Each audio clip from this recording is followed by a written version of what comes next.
All right, and joining us now on the program is Scott Baker, Agricultural Extension Agent with the Virginia Cooperative Extension. And Scott, good morning. Welcome back to the program. Good morning. So let's talk about spotted lanternflies. Are we at the point now where several years into this that, I mean, they're here and they are here to stay?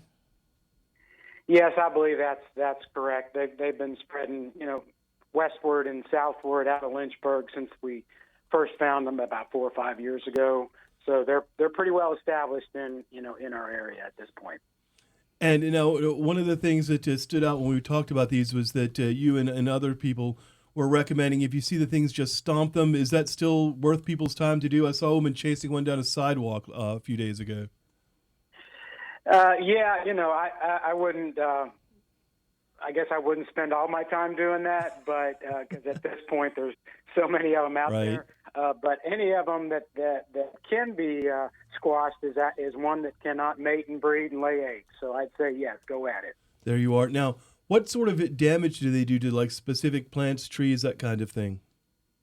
Sure. So the main plant or crop that we're concerned about, that we watch closely, that they are particularly attracted to, are grapevines.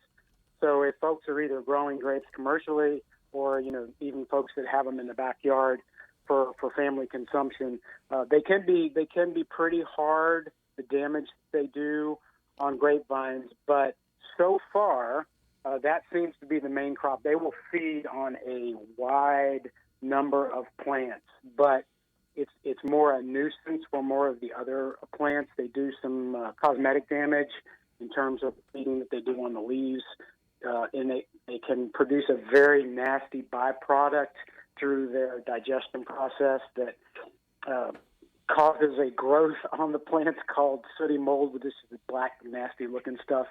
It doesn't hurt the plants, but it looks awful. So what, are they pooping on the plants?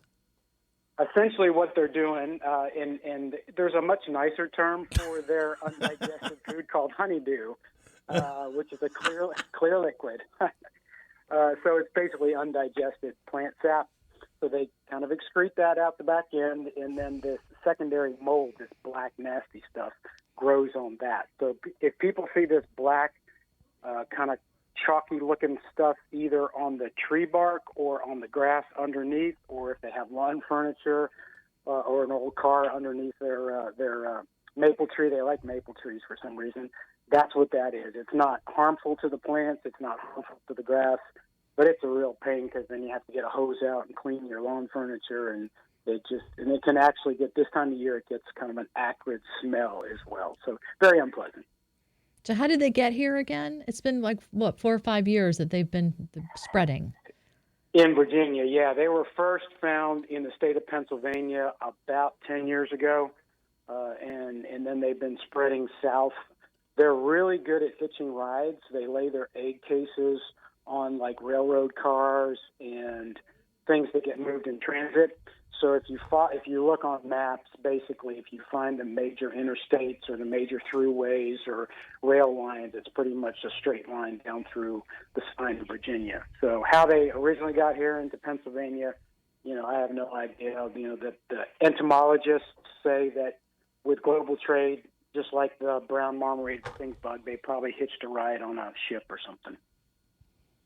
Now let's talk about cicadas. Are we in a cycle now where we're seeing a lot of cicadas? Well, yes and no. So there's two distinct types of cicadas that we have in this area. One is the typical, what we call the dog day or the August cicada. They're here every year. They come out in kind of relatively small numbers. The periodical cicada is the one that people really tune in on because that's the one when it comes out every 17 years. I mean, it's just like a mass. It just looks like almost the end of the world because there's millions of them everywhere. But again, they're only every 17 years, and our region will not experience them this year, and I think we still have a few more years. I can remember when we had them the last time, and it's pretty amazing. It's deafening the noise they make and damage they do, but we will not have them this year. All right. I think that's kind of what we need to know. Brian has that must have been the highlight of your week, Brian, to see that lady It was trying funny. to stomp it, because you've told that story about 12 times. It Now, took is her that about right, 4 Biscuit? It took her, Today. Today, I know. It's like that's in the highlight of it your took her like entertainment. 4 stomps, and she was very pleased with herself. Let me tell you, she was very happy. Yeah, well, if I could give you one last fun fact on them, and folks, listeners can take this to heart. So they're kind of difficult to stomp because they're fast. They hop away, right?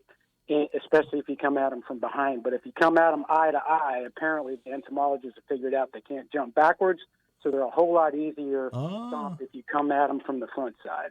There you go. So just make sure you know which side you're looking at there. When you stomp on the lanternflies. All right, Scott Baker, Cooperative Extension Agent. Thank you for joining us this morning. Thank you. You bet. My pleasure. Thank you for having me.